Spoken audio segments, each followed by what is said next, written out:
Robert pulled into the driveway of his new home, a modest two-story house with faded blue shutters and an overgrown lawn.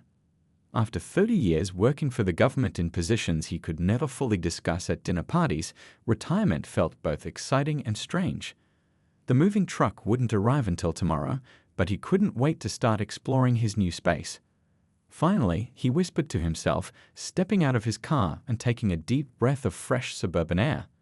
The neighborhood was quiet except for the distant sound of someone mowing their lawn. Perfect rows of houses lined the street, each one meticulously maintained with trimmed hedges and colorful flower beds. Robert's house stood out like a sore thumb. The previous owner had passed away 6 months ago, and the property had been vacant ever since. The realtor had offered it at a price too good to pass up, especially with the large backyard that Robert had immediately fallen in love with. He could already picture the vegetable garden he would plant: tomatoes, peppers, zucchini, and maybe even some corn. As he walked toward his front door, keys jingling in his hand, he noticed a woman across the street watching him.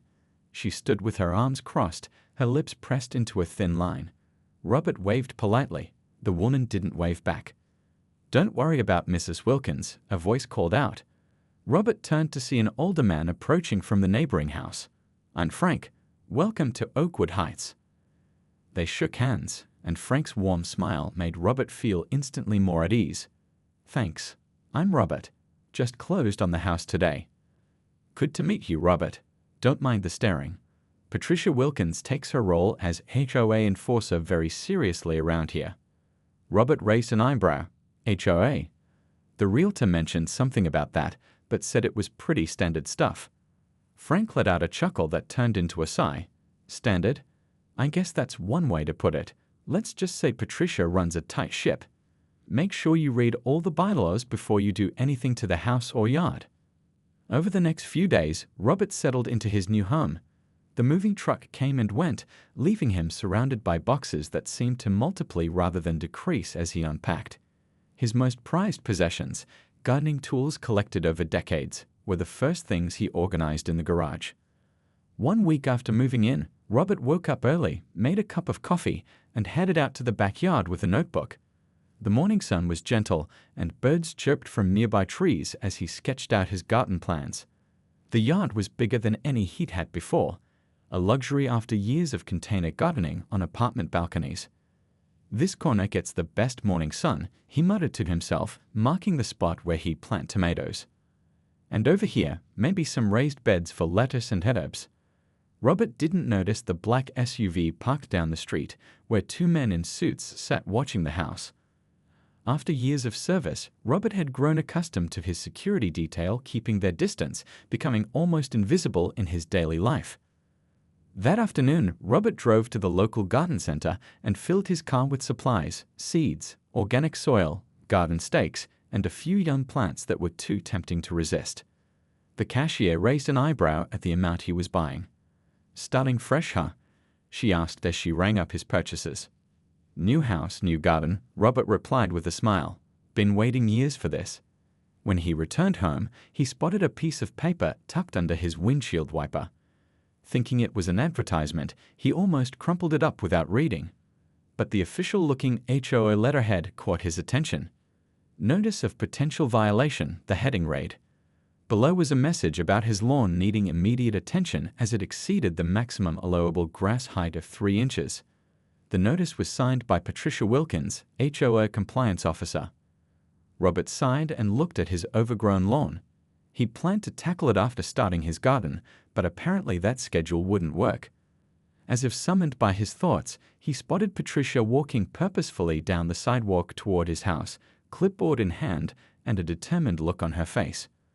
What Robert didn't know then was that this would be the first of many confrontations with the neighborhood's self-appointed ruler, and that his quiet retirement was about to become anything but quiet. 3 weeks had passed since Robert moved in, and his backyard was slowly transforming.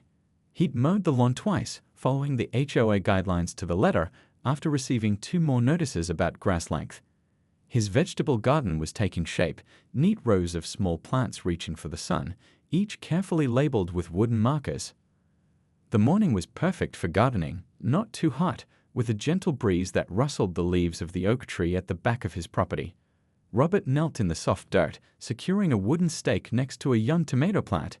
His knees protested a bit, reminding him that 30 years behind a desk had taken their toll, but the soil between his fingers made him feel more alive than he had in years.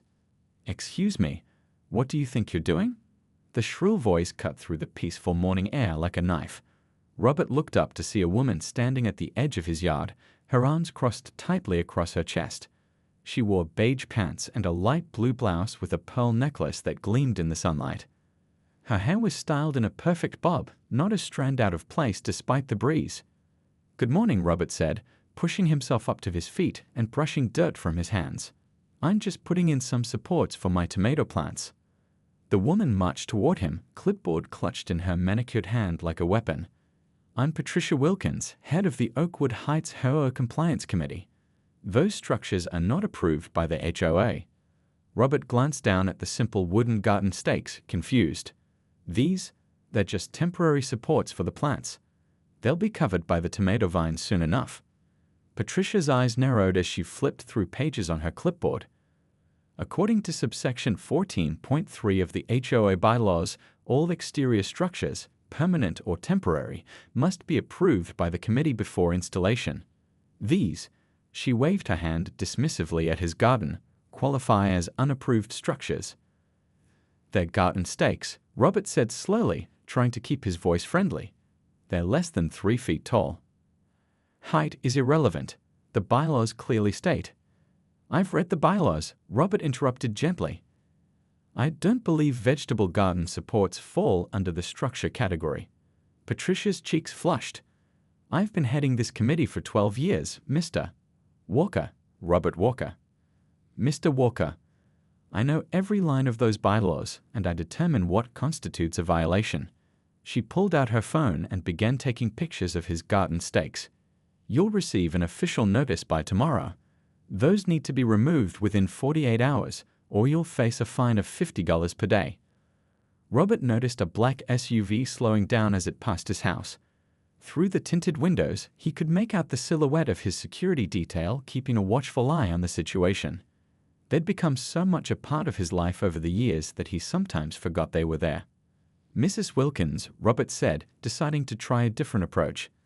"I'm new to the neighborhood and want to be a good community member. Perhaps we could discuss what kind of garden supports would be acceptable." Patricia seemed momentarily taken aback by his reasonable tone. Her grip on the clipboard loosened slightly. "Well, you would need to submit a formal request with detailed drawings, material specifications, and color samples. The committee meets on the first Tuesday of each month to review applications." "That's almost 3 weeks away," Robert noted. "My plants need support now." "Rules are rules, Mr. Walker. I suggest you remove these immediately and plant something that doesn't require supports until your application can be properly reviewed." Frank, Robert's neighbor, was watering his flowers nearby and had been watching the exchange. He caught Robert's eye and gave a small, sympathetic shake of his head. "I'll look into the proper procedures," Robert said finally, knowing this was just the beginning. Patricia nodded stiffly. "See that you do. And while you're at it, your mailbox is 3 inches too low according to HOA standards. That should be addressed as well." As she turned to leave, her gaze caught on the black SUV that had now parked across the street. The man in the passenger seat was watching them intently, his posture alert and professional. "Is that car following you?" Patricia asked, suddenly suspicious. Robert just smiled. "Have a nice day, Mrs. Wilkins." The weeks after the garden stake confrontation brought no peace for Robert. His mailbox now sat exactly at the HOA-approved height, and he'd submitted proper paperwork for his tomato stakes, complete with drawings and paint samples.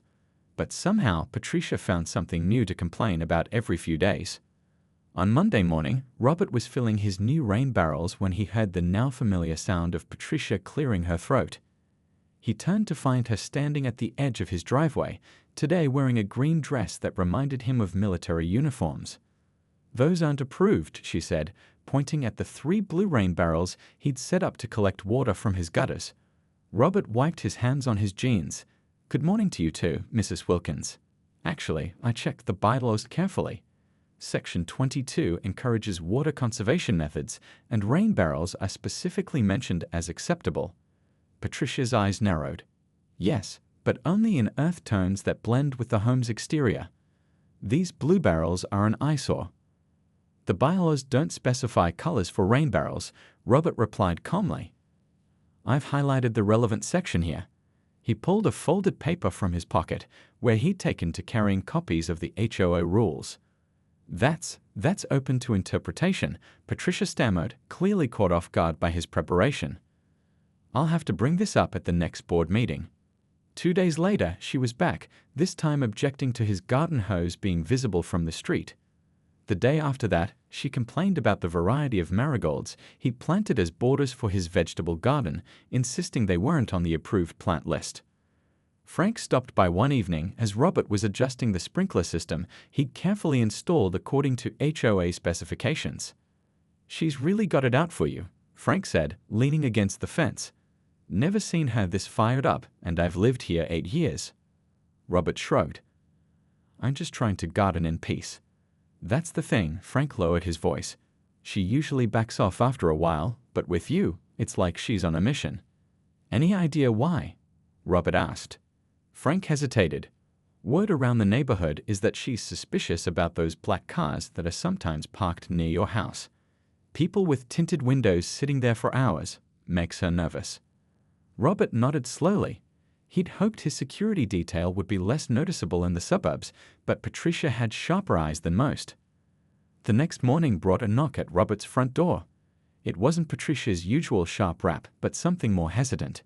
He opened the door to find a thin man with glasses standing on his porch, shifting his weight from one foot to the other. Mr. Walker, I'm Thomas Green, the HOA treasurer. He extended a hand. May I come in for a moment? Robert invited him in, offering coffee, which Thomas declined. Mrs. Wilkins has filed 17 complaints against your property in the past month, Thomas said, looking uncomfortable. That's unprecedented. I've responded to each one according to the bylaws, Robert replied. Thomas nodded. Yes, we've noticed.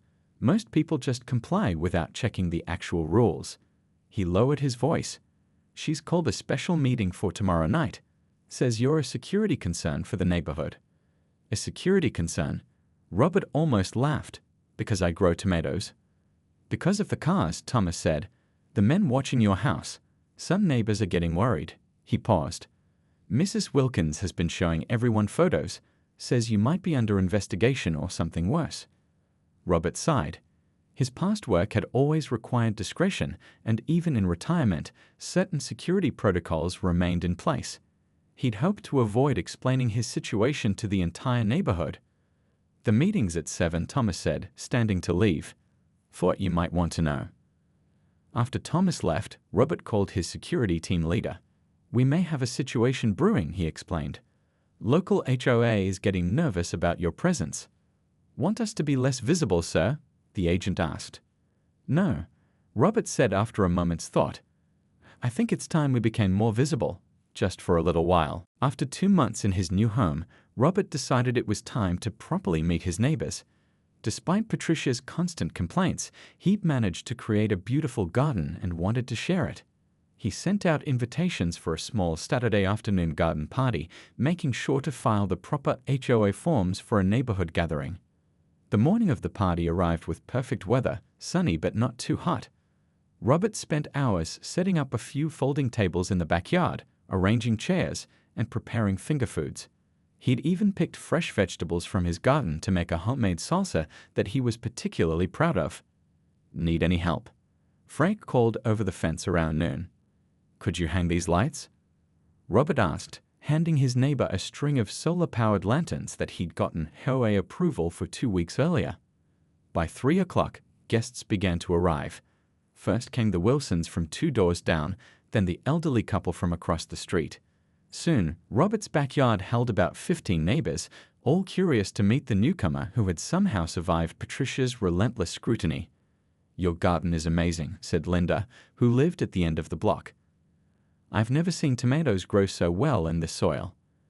The secret is good compost, Robert explained, enjoying the normal conversation after weeks of HOA battles. Thomas Green, the HOA treasurer, arrived with his wife and immediately pulled Robert aside. "I have to tell you, I was impressed by your presentation at the meeting last week. Very professional. The way you calmly explained that the cars were just old colleagues checking in on you occasionally. Brilliant." Robert smiled. It wasn't exactly a lie. His security detail was indeed composed of colleagues, and they were checking on him, just not for the casual reasons he implied. The party was in full swing when Patricia's unmistakable voice cut through the pleasant chatter. "Excuse me, what exactly is going on here?" Robert turned to see her standing by his gate, wearing a floral dress that did nothing to soften her rigid posture. She held her ever-present clipboard and a measuring tape. "It's a garden party, Mrs. Wilkins," Robert said pleasantly. "Would you like some lemonade?" Patricia marched into the yard, eyes scanning everything like a surveillance camera. "You have 23 people here. The form you submitted only approved a gathering of up to 20. The conversations around them quieted as neighbors watched the confrontation. "I'm pretty sure we're under 20, Robert replied, though he hadn't actually been counting. Patricia pulled out her phone and began taking pictures. 17 adults and 6 children, that's 23. And these lights weren't in your application, nor was this table arrangement. And is that alcohol?" Robert glanced at the wine bottle someone had brought. "It's a housewarming gift, not being served." Section 18.2 clearly states that any gathering with alcohol requires special permission and a separate form, Patricia declared loudly enough for everyone to hear. "This event is unauthorized and must end immediately." The neighbors exchanged uncomfortable glances. Some began gathering their things. "There's no need for that," Robert said calmly. "We're just neighbors enjoying a Saturday afternoon." Patricia stepped closer, lowering her voice. "Either end this party now, or I'll call the police and have you removed from the property for violating HOA regulations." "You're going to have me removed from my own yard?" Robert asked, his eyebrows rising. "Don't test me, Mr. Walker. I've had troublemakers like you removed before." Frank stepped forward. "Come on, Patricia. It's just a nice get-together." "Stay out of this, Frank," she snapped. "You know the rules as well as anyone." Patricia pulled out her phone again, this time holding it up like a weapon. "I'm calling now. You have 1 minute to tell everyone to leave." Robert sighed, then nodded toward the street. "Before you make that call, there's something you should probably know about those cars you've been so concerned about." The garden party had gone silent. Every neighbor watched as Patricia stood with her phone in hand, finger hovering over the call button. Robert remained surprisingly calm, his eyes fixed on the street. "What are you talking about?" Patricia demanded, following his gaze. Robert said nothing, just nodded again toward the 2 black SUVs parked across the street. As if on cue, the doors of both vehicles opened. 4 men in dark suits stepped out, adjusting their jackets as they crossed the street with purpose in their steps. The tallest one, a broad-shouldered man with a close-cropped haircut, approached the garden gate. "Everything okay here, sir?" he asked, his voice respectful but firm. The small earpiece in his right ear caught the sunlight. "Just a neighborhood disagreement, Jim," Robert replied casually. "Mrs. Wilkins here was about to call the police to have me removed from my property." Patricia's mouth fell open slightly. Her eyes darted between Robert and the 4 serious-looking men now standing at the edges of the yard, their posture alert and professional. Who are these people?" she stammered, lowering her phone. The neighbor closest to Patricia, an older woman named Dorothy, whispered loud enough for everyone to hear. "They look like Secret Service."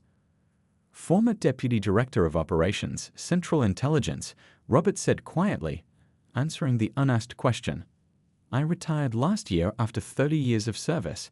Due to some of the operations I oversaw, I still maintain a security detail." A stunned silence fell over the gathering. Frank let out a low whistle. Patricia's face had drained of color. You worked for the CIA?" Robert nodded. "I did. And these gentlemen are indeed Secret Service agents assigned to my protection detail. Standard protocol for someone who had access to the information I did." One of the agents stepped forward. "Ma'am, I'd recommend reconsidering that phone call. Filing a false police report is a serious offense." His tone was polite but left no room for argument. Patricia clutched a clipboard to her chest like a shield. The measuring tape she'd been holding slipped from her fingers and fell to the grass. I didn't know," she managed to say. "How could you have?" Robert replied. "I prefer to keep a low profile. That's why I moved here, just looking for a quiet place to garden and enjoy retirement." The neighbors were staring at Robert with new eyes. The man they'd thought was just a stubborn retiree with a green thumb suddenly had layers they hadn't imagined. Thomas Green cleared his throat. "Well, I think we can all agree that this gathering falls well within acceptable community guidelines." He gave Patricia a pointed look. "Right, Mrs. Wilkins?" Patricia nodded weakly, taking a small step backward. "Of course. I must have miscounted the guests." She glanced at the agents again, their sunglasses hiding their eyes but not their watchfulness. "I should be going. Enjoy your party, Mr. Walker." As she turned to leave, her usual brisk stride replaced by an awkward shuffle, Robert called after her, "Mrs. Wilkins." She paused, shoulders tense.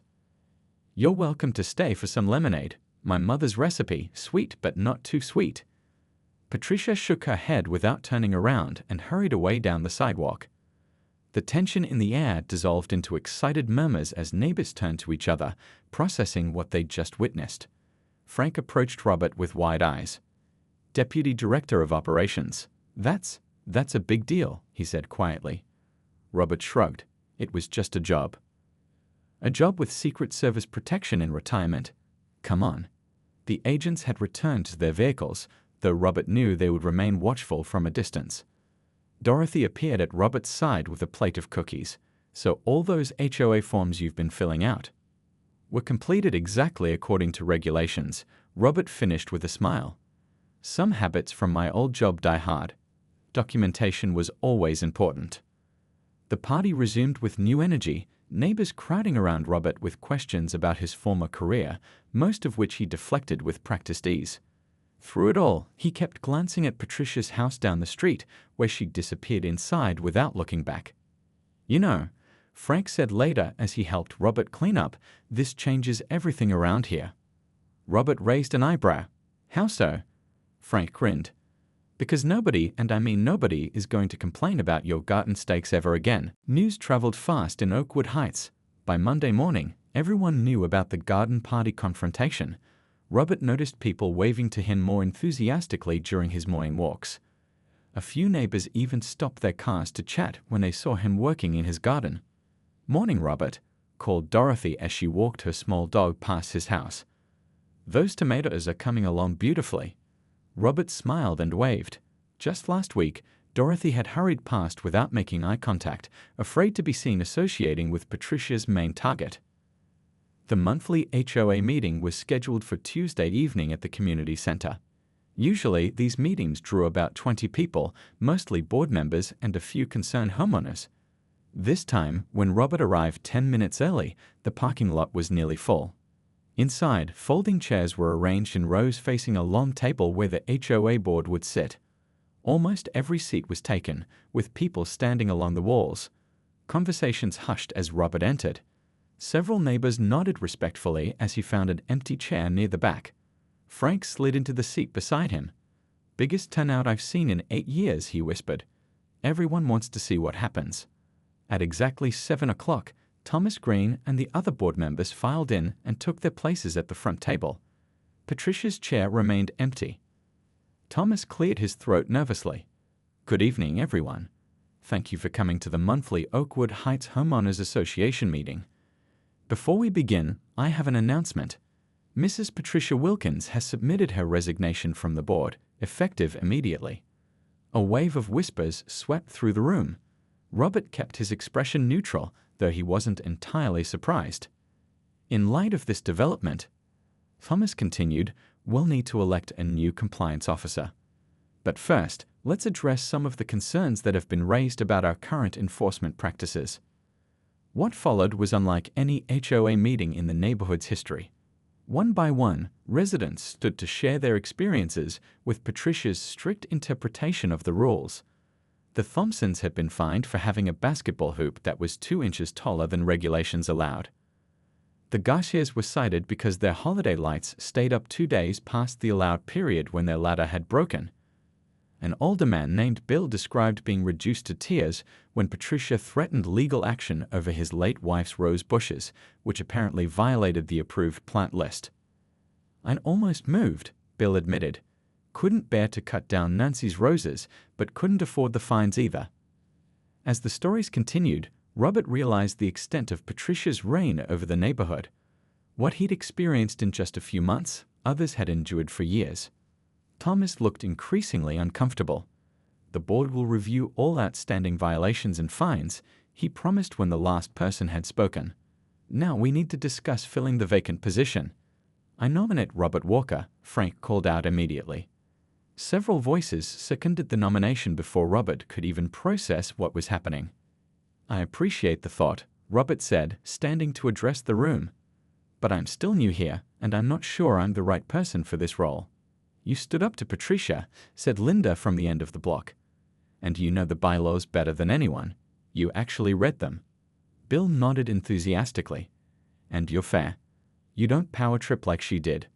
"Plus," Frank added with a grin, "nobody's going to argue with a former CIA big shot." That brought a round of laughter from the room. Robert thought for a moment. During his career, he'd overseen complex operations and managed large teams in high-stress situations. Compared to that, an HOA board position seemed simple, and he did want to help his new community heal from Patricia's rigid enforcement. "If you're all sure," he said finally, "I'd be honored to serve." The vote was unanimous. As the meeting wrapped up, neighbors crowded around to congratulate him and share ideas for community improvements. Walking home under the streetlights, Robert spotted one of his security detail's vehicles parked discreetly down the block. He smiled to himself. After years of working in the shadows, he was now in a very public role. It was different, but not unwelcome. When he reached his driveway, he noticed something on his porch.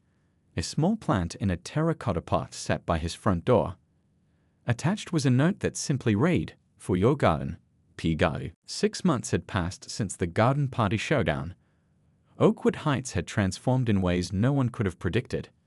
The plant Patricia had left on Robert's porch, a rare variety of lavender, now bloomed alongside his vegetables, filling the air with its gentle scent. The spring morning was crisp and clear as Robert knelt in his garden, which had doubled in size since last summer.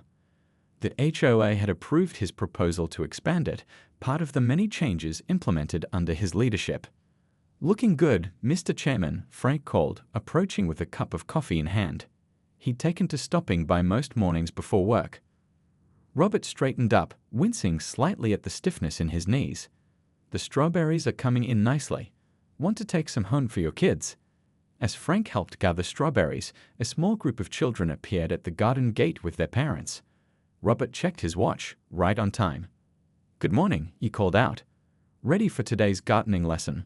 The children rushed in excitedly, each heading to their assigned section of what was now called the Community Teaching Garden. Robert had dedicated a portion of his expanded yard to teaching neighborhood kids how to grow their own food. "Mr. Walker, my carrot has green stuff on top now," called a little boy, pointing proudly to the feathery greens poking through the soil. "That means it's growing well, Tommy," Robert explained, kneeling beside him. "Those leaves help the carrot make food from sunlight." As Robert guided the children through their morning gardening tasks, he spotted one of his security agents chatting with some parents by the fence. The agents had become neighborhood fixtures, occasionally accepting cookies from grateful residents and watching over the garden lessons with amused interest. "Never thought I'd be guarding a gardening class," Jim had commented once, though Robert noticed he seemed to enjoy the peaceful assignment. After the lesson ended and the children departed, Robert walked to his mailbox. Inside was the latest neighborhood newsletter featuring an article about the upcoming community garden expansion. The HOA had voted to convert an unused corner of the neighborhood park into garden plots that any resident could use. Robert smiled as he read through the plans. The transformation of Oakwood Heights from a neighborhood ruled by fear to one bonded by community projects had been remarkable. Later that afternoon, Robert drove to the local garden center to pick up supplies for the community plots. As he loaded bags of soil into his cart, he noticed a familiar figure in the seed section, Patricia. She looked different somehow.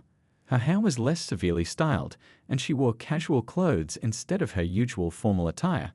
She hadn't been seen much around the neighborhood lately, and rumor had it she was planning to sell her house. Their eyes met across the store. After a moment's hesitation, Patricia approached. "Your garden classes seem to be popular," she said. It wasn't quite an apology, but her tone lacked its former edge. "The kids are natural gardeners," Robert replied. "Just needed someone to show them how." Patricia nodded.